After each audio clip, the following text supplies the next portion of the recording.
Hello students, now we are going to start chapter number 5 of class 9th, introduction to Euclid geometry. ठीक है, तो एक Euclid जो है एक ग्रेट मैथमेटिशियन हुए हैं जिनको हम फादर ऑफ ज्योमेट्री बोलते हैं, जो कि ग्रीक मैथमेटिशियन है ये। इन्होंने कुछ तथ्य जो है हमारे को दिए, कुछ जो चीज़ें ऐसी दी कि जिनको हम जो है डिनाई नहीं कर सकते किसी भी चीज़ में, तो इसलिए इनको जो है फादर ऑफ ज्योमेट्री बोला जाता है। जैसे इन्होंने स्टेप्स बनाए कि भाई सॉलिड्स है, उसके बाद सरफेस है, उसके बाद लाइंस है, उसके बाद पॉइंट्स है। अब सॉलिड के बारे में आप सोचिए कि सॉलिड किसको बोलते हैं, जिसके 3 डायमेंशन होते हैं। सरफेस जिसके 2 डायमेंशन होते हैं, लेंथ और ब्रेड्थ होते हैं। और लाइंस का ओनली 1 डायमेंशन रह गया। ठीक है भाई, draw a line of 3 centimetre 5 centimetre. ठीक है, लाइन सेगमेंट। उसके बाद है पॉइंट। अब पॉइंट में कितने डायमेंशन है? पॉइंट में कोई डायमेंशन ही नहीं है। तो हमने क्या ऑब्जर्व किया यहाँ पर? हमने ऑब्जर्व किया कि हम हर स्टेप पर, जैसे मान लीजिए स्टेप 1 है, स्टेप फर्स्ट, स्टेप सेकंड और स्टेप थर्ड, तो हर स्टेप पर हम क्या कर रहे हैं, एक डायमेंशन को हम लूज कर रहे हैं। 3 dimension, 2 dimension, 1 dimension, no dimension. तो यहीं से पॉइंट की जो डेफिनेशन है वो ये होगी कि वो पॉइंट क्या हो गया। पॉइंट बोलिए अब क्या हो गया? पॉइंट क्या हो गया? पॉइंट हो गया ए मार्क। ए मार्क लगा लो, या इसको आप डॉट बोल सकते हो, डॉट, जैसे डॉट, ये आ गया डॉट, ये पॉइंट हो गया। ठीक है, अब पॉइंट की क्या लेंथ है, क्या ब्रेड्थ है, क्या हाइट है? ठीक है ना? तो no length has, no length, no breadth and no height. कुल मिला क्या हो गया, इसका कोई डायमेंशन नहीं हुआ। उस चीज को हम पॉइंट बोलते हैं। ठीक है, उसके बाद हम आते हैं लाइन पर। What is line? पॉइंट के बाद क्या आई? लाइन आई ना हमारी। तो लाइन क्या होगी? ए लाइन इज ए ब्रेडथलेस लेंथ। इनकी, जिसको हम कह सकते हैं भाई इसकी कोई ब्रेड्थ नहीं है, ब्रेडथलेस लेंथ होगी, दोनों तरफ ऐसे चलती रहेगी ऐसे, which has no end point. Breadthless length बोलेंगे इसको, लेंथ। ठीक है, कोई इसका जो है मेजरमेंट नहीं कर सकते हम लाइन की। उसके बाद आता है यहाँ पर स्ट्रेट लाइन। अब देखो थोड़ा थोड़ा फर्क होता है इसमें, स्ट्रेट लाइन में इसमें। बस स्ट्रेट लाइन क्या होगी यहाँ पर? स्ट्रेट लाइन होगी which lies evenly with points on itself. Which lies only evenly with the points on itself, with the points on itself। ठीक है, नाम से ही पता है बस, स्ट्रेट लाइन बिल्कुल स्ट्रेट, सीधी। ठीक है, उसके बाद आती है हमारे पास में लाइन के पार्ट हो गए यहाँ पर। अब लाइन का एक पार्ट और हो सकता है, जैसे मान लें हम लाइन सेगमेंट बोल रहे हैं।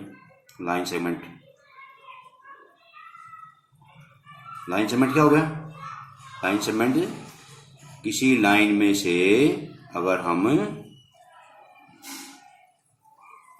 मान ली पी क्यू लाइन सेगमेंट ले लिया हमने, पी एंड क्यू, इसको हम लाइन सेगमेंट बोलेंगे। It is a part of line which can be measured, जिसको हम मेजर कर सकते हैं। हाँ भाई, मेजर कर लिया हमने इसको हम लाइन सेगमेंट बोलेंगे। ठीक है, विच हैज 2 एंड पॉइंट्स, इसके 2 एंड पॉइंट्स होंगे, एंड पॉइंट्स, एक पॉइंट ये हो गया, एक पॉइंट ये हो गया। अब पी क्यू की हम लेंथ अगर मेजर करें तो हम आराम से निकाल सकते हैं, 3 सेंटीमीटर है, 4 सेंटीमीटर है, क्या है क्या नहीं है। ठीक है, तो हमने ऊपर डिस्कस किया था कि भाई यहां पर जो है पॉइंट्स के बाद लाइन, लाइन में सब निकाल दिया, line, straight line, line segment. उसके बाद क्या है? सरफेस, और सरफेस के बाद सॉलिड। अब तीसरे नंबर पे जब सरफेस है, सरफेस क्या होगा? ठीक है, सरफेस वो होता है which has length and breadth 2 dimension, वो ऊपर हम डिस्कस कर ही चुके हैं। सरफेस में 2 डायमेंशन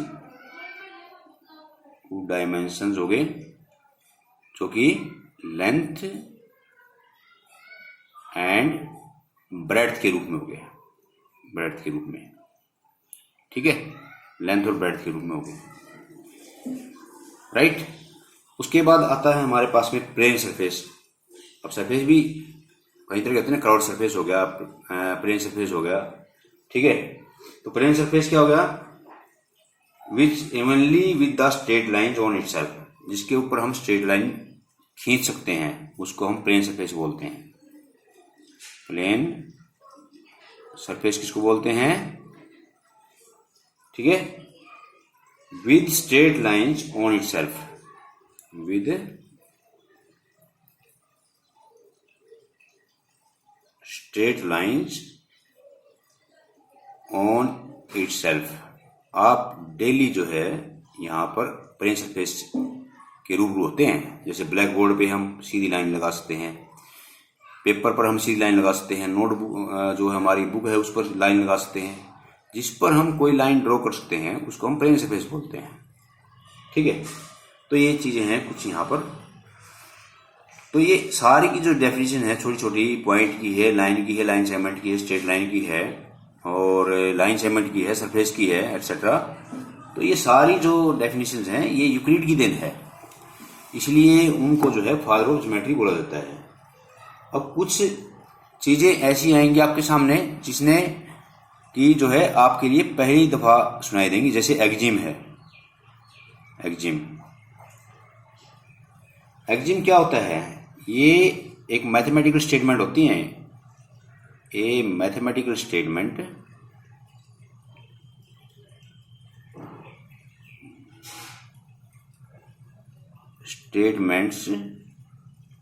ठीक है, which is assumed to be universally true, जिनको हम assumed to be universally true,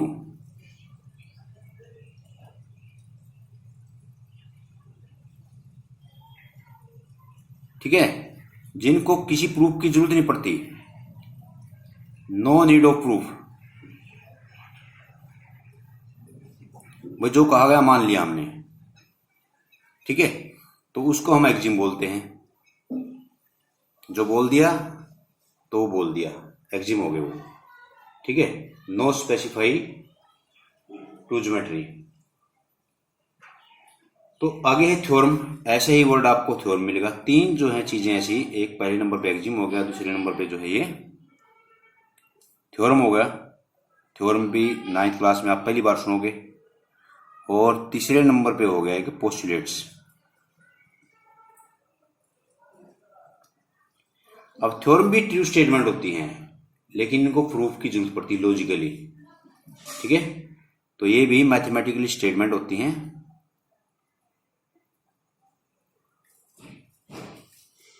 mathematically statements होती हैं ये, ठीक है। लेकिन इनको जो है लॉजिकली प्रूफ की जरूरत पड़ती है, इनको प्रूव करने के लिए। ट्रू होते हैं ये, बिल्कुल ट्रू होती हैं, लेकिन इनको प्रूव करने के लिए लॉजिकली प्रूफ पड़ते हैं, लॉजिकली प्रूफ हमें करने पड़ते हैं। तो ये होगी थ्योरम। और पोस्टुलेट्स हैं, कुछ अजम्पशन होते हैं ये भी। अजम्पशन का मतलब समझते हो, assumptions हो गए which are specific to geometry, which are specific to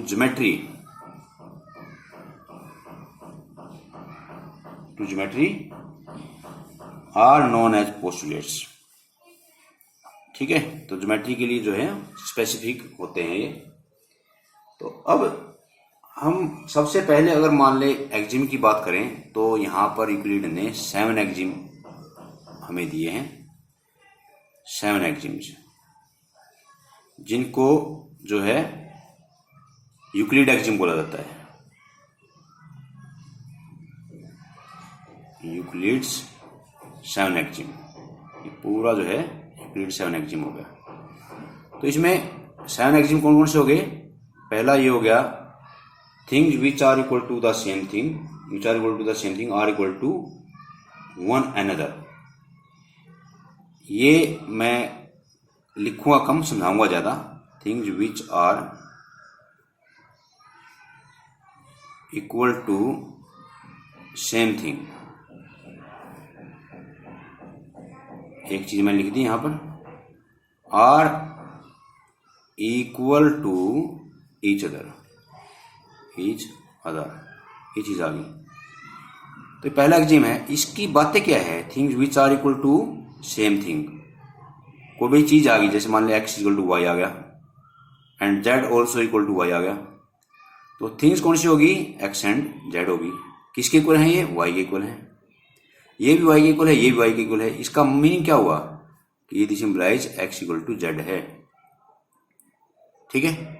तो ये इसका मतलब ये हो गया।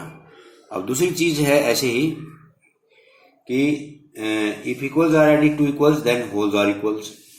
जैसे मान लीजिए इसमें भी हम एग्जांपल देके सुनाएंगे, एक्स इक्वल टू वाई, अगर दोनों में हम जेड प्लस कर देते हैं, x plus z equal to y plus में जेड, तो ये भी आपस में इक्वल ही होंगे, क्योंकि इक्वल अगर ऐड करेंगे हम इक्वल्स में ऐड कर दीजिए। जैसे मान लो दो बच्चों के पास में 10 रुपीज हैं, उनको अगर 5 रुपीज और दे दें, हम ऐड कर दें उनमें, तो 15 हो गए, वो भी इक्वल होंगे। तो इसका मतलब ये है things which are equal to equals are added to equals then wholes are equal. और तीसरी जो बात है यहाँ पर, तीसरी बात है ये equals are subtracted from equals, same चीज होगी, x equal to y, this implies x minus z equal to y minus z, दोनों में से जेड जेड माइनस कर दिया। इक्वल में से अगर सेम थिंग को अगर माइनस करेंगे तो क्या आएगा? इक्वल जाएगा। ये तीसरा एक्जिम हो गया यहाँ पर, ठीक है। और यहाँ पर फोर्थ नंबर पे क्या एक्जिम है? फोर्थ नंबर पे है जो एक दूसरे को ढांप लें। जैसे मान ली ये आ गई हमारे पास में लाइन सेगमेंट ए बी, और ये आ गई हमारे पास में सी डी, और ए बी को दोनों आपस में इक्वल हैं ये। अब ए बी को सी डी पर रखो तो बिल्कुल इक्वल है, तो बराबर आ गई ना, इसको बोलते हैं कोइंसाइड करना, ठीक है। तो ये भी आपस में क्या होंगी? आपस में इक्वल होंगे, जो आपस में कोइंसाइड कर लेती हैं। आप नोटबुक के पेज को पढ़ते हैं, ये नोटबुक के सारे पेज कोइंसाइड होते हैं, आपस में इक्वल मिलेंगे आपको, कोई छोटा बड़ा पेज नहीं मिलेगा। मैथ की बुक है उसमें भी यही है, आपके हाथ हैं दोनों एक दूसरे को कोइंसाइड कर लेते हैं, आपस में इक्वल होंगे। तो जो चीज एक दूसरे को कोइंसाइड कर लेती है वो इक्वल होती है। चौथे नंबर की बात होगी। अब पांचवें नंबर की क्या बात होगी? पांचवें नंबर की बात होगी the wholes is greater than a part, the whole is a greater than a part, ठीक है। जो होल है, जैसे मान लो अब हमारे पास में एक्स के दो पार्ट हैं, एक्स के दो पार्ट में तोड़ दिया हमने वाई प्लस में जेड, तो एक्स क्या हो गया? ये होल हो गया, और वाई और जेड क्या हो गए? ये पार्ट हो गए। ये तो होल हो गया, होल, और ये क्या हो गए? पार्ट हो गए। तो क्या होगा अगर एक्स को अकेले मैं इससे कंपेयर करूंगा वाई से, क्या होगा? एक्स ग्रेटर देन वाई और X is greater than Z, तो whole is always greater than part. ये पांचवें नंबर की बात होगी हमारी, फिफ्थ नंबर की। अब छठे नंबर की बात करते हैं। छठे नंबर पे things which are double to the same thing are equal to one another. इसमें भी हमने ले लिया late x equal to 2y और z इक्वल टू 2y। अब x और z जो क्वांटिटी हो क्या है? y की डबल है, तो दिस इंप्लाइज क्या हो गया? x इक्वल टू z होगा। ये छठे नंबर की बात होगी। ये सिर्फ लॉजिकली नहीं है, ये एकदम से ट्रूथ है, इसमें आप कुछ बदल नहीं सकते, और जिस चीज को नहीं बदल सकते हम वो एक्जिम है। और एक्जिम किसने दिए? यूक्लिड ने दिए। यूक्लिड कौन था? फादर ऑफ ज्योमेट्री था, ठीक है। तो ऐसी जो चीजें हैं वो हमें बहुत ध्यान से समझने के बाद में ज्योमेट्री की शुरुआत कहाँ से हुई वो अपने आप पता चल जाएगी।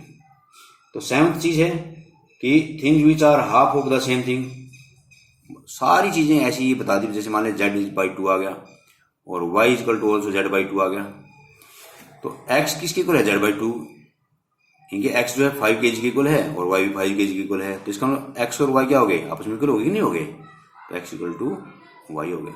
तो ये 7th एक्जिम है। तो स्टूडेंट्स टोटल जो है देयर आर 7 एक्जिम्स। हमने आपको 7 एक्जिम के बारे में आज बताया है और इसके यूक्लिड के 5 पोस्टुलेट्स हैं वो नेक्स्ट वीडियो में आपसे डिस्कस करेंगे।